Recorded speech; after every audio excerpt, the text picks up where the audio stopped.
सत्य घटना है परमात्मा कबीर जी की एक अविश्वसनीय महिमा की, जो उन्होंने लोधी वंश के एक दिल्ली के बादशाह सिकंदर लोधी के साथ की। सिकंदर लोधी दिल्ली के तख्त पर काबिज एक ऐसा बादशाह जो जबरन लोगों का धर्म परिवर्तन कराता था। यह सत्य घटना उस समय की है जब दिल्ली के बादशाह सिकंदर लोधी को जलन का रोग हो जाता है। बादशाह का शरीर जला हुआ दिखाई नहीं दे रहा था, लेकिन पीड़ा इतनी थी कि जैसे शरीर को अग्नि से जला दिया गया। इसके लिए पूरे भारतवर्ष के हिंदू और मुस्लिम धर्म के सभी पंडित, काजी, वैद्य, हकीम भी उपचार कर करके थक चुके थे। परमात्मा के विधान में है, जब मनुष्य के पाप कर्म अधिक हो जाते हैं तो कोई भी दवा काम नहीं करती। कुछ ऐसा ही बादशाह के साथ भी हो रहा था। शानदार, अल्लाह के फजल से यह दवा जरूर हमारे जलन के रोग को ठीक कर देगी, इंशाअल्लाह। राजा सिकंदर लोधी ने सभी प्रकार की औषधि सेवन की, बड़े बड़े वैद्य बुला लिए गए, लेकिन बादशाह पर कोई भी औषधि काम नहीं कर रही थी। यहाँ तक कि सिकंदर लोधी ने उन्हें ठीक करने के बदले मुंह भोला इनाम भी रख दिया था, लेकिन सर्व उपाय निष्फल ही रहे। बादशाह सलामत, अब आपकी तबीयत कैसी है? पीर जी, हमें जरा भी आराम नहीं हुआ। बाहर से नहीं दिखता, लेकिन पीड़ा इतनी अधिक होती है कि जैसे किसी ने हमारे शरीर को जला दिया हो। बादशाह सलामत, हम सभी ने आपको वो हर दवा दी है जो ऐसे रोग में दी जा सकती है। बादशाह सलामत, लगता है ये कोई लाइलाज बीमारी है जिसका ठीक होना नामुमकिन है। गुस्ताखी माफ बादशाह, अगर आपकी इजाजत हो तो हम आपसे कुछ कहना चाहते हैं, क्योंकि हम सबको ये पता है कि आपको ये लाइलाज रोग अल्लाह की मर्जी से हुआ है, तो इसका इलाज भी हम वैद्य नहीं बल्कि कोई पहुंचा हुआ संत फकीर ही कर सकता है। और हम ऐसे ही एक सिद्ध महापुरुष को जानते हैं। कौन है वो? काशी में कबीर नाम के एक महापुरुष हैं। हमने सुना है कि उन्होंने बहुत सारे लोगों के कष्ट दूर किए हैं। उनमें मुर्दे तक को जीवित करने की शक्ति है। बादशाह सलामत, अगर वो रहम कर दें तो ये रोग एक लम्हे में खत्म हो सकता है। मौलवी साहब, आप कैसी बातें कर रहे हैं? इतने बड़े बड़े हकीम और वैद्य जो रोग ठीक नहीं कर सके, वो भला ये कबीर कैसे ठीक कर सकता है? हमें तो लगता है कि अब हमें इस रोग के साथ ही आखिरी दम तक जीना पड़ेगा।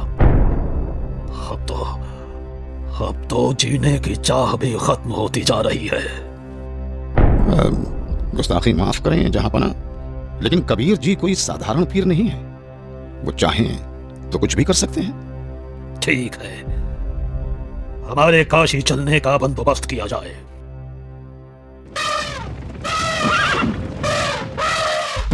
काशी नरेश महाराज वीर देव सिंह बघेल की जय हो।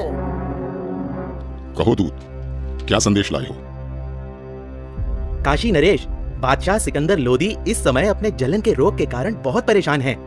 उन्हें बताया गया है कि यहाँ कबीर नाम के एक महापुरुष हैं जो बादशाह के जलन के रोग को ठीक कर सकते हैं। इसीलिए बादशाह जल्दी ही काशी पधारने वाले हैं। ठीक है, संदेश भिजवा दीजिए। हमें बादशाह के आने का इंतजार रहेगा। महामंत्री जी, बादशाह के स्वागत की तैयारी की जाए। जी महाराज।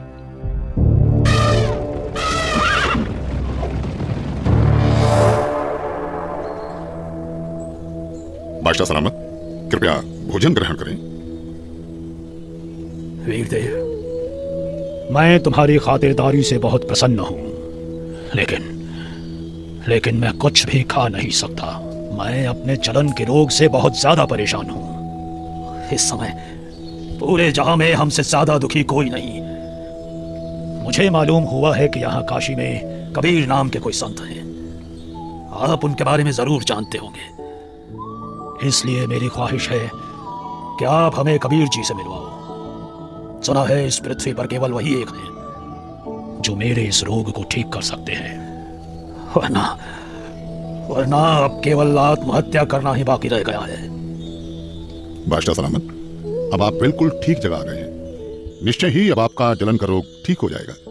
ऐसी क्या खास बात है उन कबीर में, वीरदेव? हे दिल्ली के सम्राट, कबीर जी कोई साधारण व्यक्ति नहीं है, बल्कि भगवान खुद ही कबीर जी के रूप में आए हैं। यदि कबीर देव जी की दया दृष्टि हो गई तो समझो आपका कष्ट हमेशा हमेशा के लिए दूर हो जाएगा। इंशाअल्लाह। वीरदेव, अगर ऐसा है तो जल्द से जल्द उस संत को हमारे पास लाया जाए। आपका आदेश सर आंखों पर बादशाह सलामत। लेकिन मेरी अर्ज है आपसे। बेफिक्र होकर कहो। बादशाह, कहते हैं कि संत को कभी आदेश देकर नहीं बुलाना चाहिए, और कबीर प्रभु जी तो संतों के संत हैं। फिर भी यदि हम उन्हें आदेश देकर बुलवा भी लें और उन्होंने आपके रोग को दूर करने की कृपा ही नहीं की, तो फिर उनका आना ना आना एक समान होगा। आप दिल्ली के सम्राट हैं, किंतु बादशाह, मेरे हिसाब से कबीर परमेश्वर जी को बुलाने की बजाय खुद चलकर उनके द्वार पर जाना चाहिए, उनके आगे नतमस्तक होना चाहिए। तभी संत प्रसन्न होकर अपनी कृपा बरसाते हैं। इसलिए मेरा अनुरोध है कि हमें खुद ही कबीर प्रभु के पास चलना चाहिए। बाकी आप जैसा आदेश दें। ठीक है, मुझे अभी कबीर जी के घर ले चलो। मैं अभी के अभी कबीर जी से मिलना चाहूंगा। बादशाह सलामत, कबीर प्रभु जी रोज शाम को अपने गुरु रामानंद जी के पास जाते हैं, जहां वो सभी भक्तों के साथ मिलकर आरती किया करते हैं। अभी हमें श्री रामानंद जी के आश्रम ही चलना होगा। इंशाअल्लाह। हे परवरदिगार, लाज रखना। आपके दर्शनार्थ आश्रम की ओर निकल तो पड़े हैं, किंतु वहां तो स्वामी जी ने मुसलमानों का अंदर जाना वर्जित किया हुआ है। दया करना भगवान।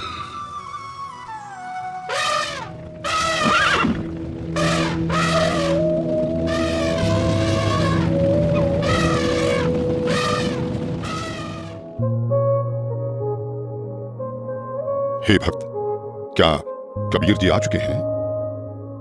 अभी नहीं आए हैं राजन, आने ही वाले हैं। इस समय वो अवश्य आते हैं।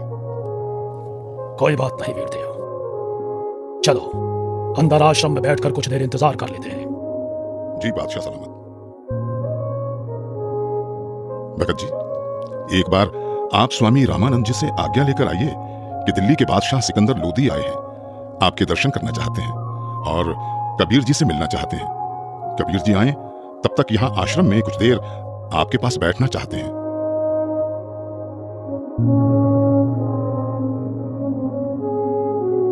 प्रणाम गुरुदेव। गुरुदेव, काशी नरेश वीर देव सिंह और दिल्ली के बादशाह सिकंदर लोधी आए हैं। उनको कबीर जी से मिलना है। उनके आने तक वो आश्रम में बैठकर इंतजार करना चाहते हैं। क्या कहा? सिकंदर लोधी? जी गुरुदेव। उन मांस खाने वाले पापी मुस्लिम मलिच्छों के लिए यहाँ आश्रम में कोई जगह नहीं। कह दो उसे कि बाहर इंतजार करे।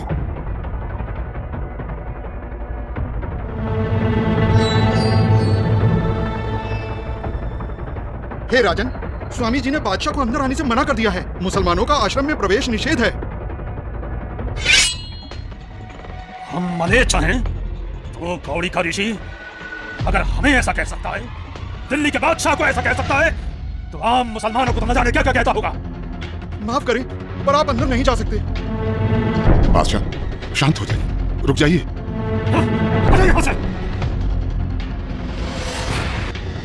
रामानंद हमें काफिर और मलेच्छ कहता है। अभी पता है तुझे कि हम कौन हैं?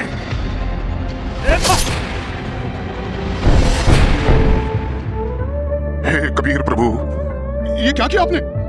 अनर्थ हो गया बादशाह सलामत, अनर्थ हो गया। ये मैंने क्या कर दिया? मैं निहायत ही नीच किस्म का व्यक्ति हूं। वीरदेव आया था अपना रोग ठीक कराने, और जिसके पास आए उसके गुरु को ही मार दिया। या अल्लाह, कितने गुनाह किए हैं मैंने, माफ कर दो मुझे। वीरदेव यहां से वापस चलो। कबीर जी अब कभी मेरे रोग को ठीक नहीं करेंगे।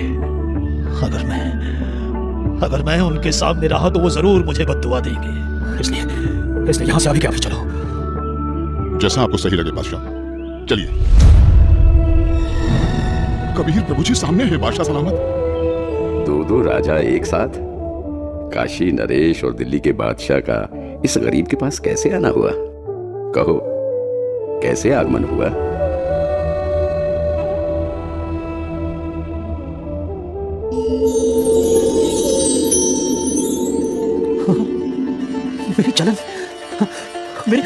मेरी जलन तो ठीक हो गई।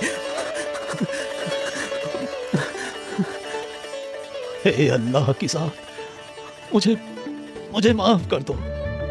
मैं बहुत नीच आत्मा हूं, मैं बहुत पापी हूं। क्या बात है राजन? हे परवरदिगार, जिस उद्देश्य से मैं आया था वो तो आपके आशीर्वाद मात्र से ठीक हो गया। मेरे शरीर में जलन का असाध्य रोग था जिसका कोई उपचार नहीं हो रहा था। उस भयंकर पीड़ा को आपने पल भर में दूर कर दिया परवरदिगार। लेकिन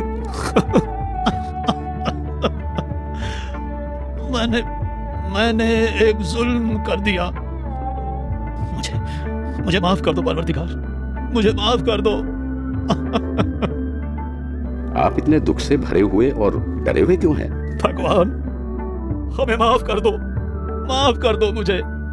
ठीक है, मैंने माफ किया। नहीं परवरदिगार, आप मुझे माफ नहीं करेंगे। राजन, आप व्यर्थ में व्याकुल ना हो। मैंने आपको माफ कर दिया। बताओ क्या हुआ? मुझसे एक निहायत ही बड़ा अपराध हो गया है। अगर आप उस अपराध को सुनेंगे तो आप मुझसे खफा होकर मुझे बद्दुआ देंगे और मैं फिर से वैसा ही हो जाऊंगा जैसा यहाँ आया था। इसलिए मैं खौफजदा हूँ। आखिर ऐसा क्या हुआ है बादशाह?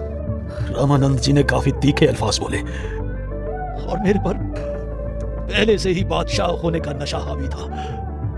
मुझे गुस्सा आ गया और मुझसे उनकी हत्या करने का अपराध हो गया। मालिक, आप तो खुद ही अल्लाह की जात हो, सबके ज़हन की बात जानते हो। बादशाह, सच तो यह है कि कोई किसी को नहीं मारता।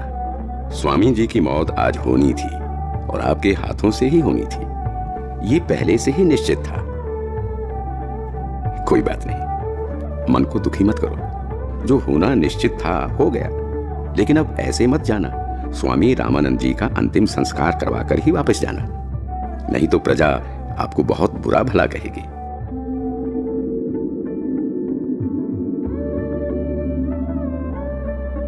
वीरदेव, आज मुझे अल्लाह मिल गए, ऐसे महापुरुष जिनके आशीर्वाद देते ही मैं स्वस्थ हो गया। और मैंने इतना जुल्म किया, फिर भी उन्होंने मुझ पर गुस्सा तक नहीं किया। राजा ने ये क्या किया? अनर्थ हो गया। कबीर जी आ गए।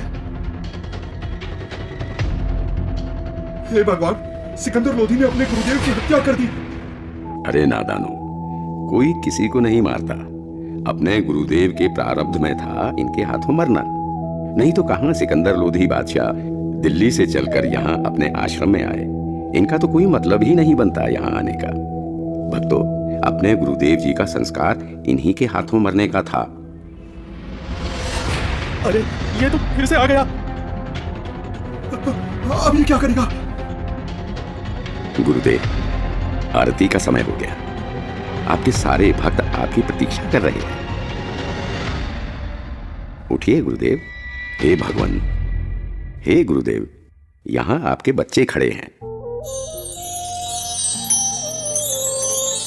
भगवान, बंदी छोड़ कबीर साहेब की जय हो। बंदी छोड़ कबीर साहेब की जय हो। हे कबीर देव जी, ये मेरे शरीर के आधे हिस्से से खून और आधे हिस्से से दूध कैसे निकला? क्या राज है इसके पीछे? गुरुदेव, आप तो परम ज्ञानी हो, आपको तो सब पता है। आप तो बस मुझे महिमा देना चाहते हैं, इसलिए आप मुझसे ये प्रश्न कर रहे हैं। गुरुदेव, आपने अपने इस दास कबीर को गुरु मंत्र देकर हिंदुओं से तो छुआछूत की बुराई को दूर कर दिया, लेकिन मुसलमानों से आप अभी भी नफरत करते हैं। गुरुदेव, कोई भी जाति, धर्म, मजहब बुरा नहीं होता। लोग बुरे हो सकते हैं, हम उन्हें सही रास्ते पर ले जाने ही आए हैं। हम उनकी बुराई को दूर करेंगे, ना कि उन्हें खुद से दूर करेंगे। आप अभी तक मुसलमानों से नफरत करते हो, आप मुक्ति प्राप्त नहीं कर सकोगे। मैंने तो अपना सारा जीवन ही मुक्ति पाने के मार्ग में लगा रखा है। अब मैं क्या करूं? हे भगवान, मुझ पर दया करो। राजन, मैं तो बहुत ही निकृष्ट इंसान हूं। पहले भी मैं ब्राह्मणों के अलावा किसी को अपने पास नहीं आने देता था, और अभी भी मेरे अंदर यह दोष था कि मैं मुसलमानों से नफरत करता था। लेकिन आज परमात्मा कबीर जी की कृपा से मेरे मन से यह मैल चला गया। दुनिया के लिए मेरे शिष्य बनकर लीला कर रहे हैं, किंतु सच तो यही है कि ये सर्व सृष्टि रचनहार है और मैं भी इन्हीं की शरण में हूं। राजन, मैंने तुम्हें बहुत बुरा भला कहा, मुझे क्षमा करना। मुझे माफ करें गुरुदेव, मैं एक नीच इंसान हूं। मैंने भी बिना सोचे समझे आप जैसे महापुरुष की हत्या कर दी। वो तो मेरी खुशकिस्मती है कि आज मुझे परमात्मा कबीर देव जी के रूप में खुद अल्लाह ही मिल गए। मेरा भी न जाने कौन से जन्म का पुण्य फल उदय हुआ कि मुझ नीच को आप कबीर प्रभु मिल गए। मैंने तो अपने आप को मनुष्यों में सर्वश्रेष्ठ मान लिया था, लेकिन आपकी लीला से मुझे पता चला कि मैं तो कितना निकृष्ट था। आपने ये लीला मुझे सतमार्ग पर लाने के लिए ही की है। मैं तो धन्य हो गया। बंदी छोड़ कबीर साहेब की जय हो, बंदी छोड़ कबीर साहेब की जय हो, बंदी छोड़ कबीर साहेब की जय हो। इस तरह परमात्मा कबीर देव जी ने न केवल सिकंदर लोदी बल्कि गुरु रामानंद जी को सतमार्ग दिखाया और उन्हें मुक्ति की तरफ ले गए। ये अनमोल ज्ञान जगत गुरु तत्वदर्शी संत रामपाल जी महाराज के सत्संगों का अंश मात्र है। संपूर्ण आध्यात्मिक ज्ञान के लिए सुनिए संत रामपाल जी महाराज के मंगल प्रवचन।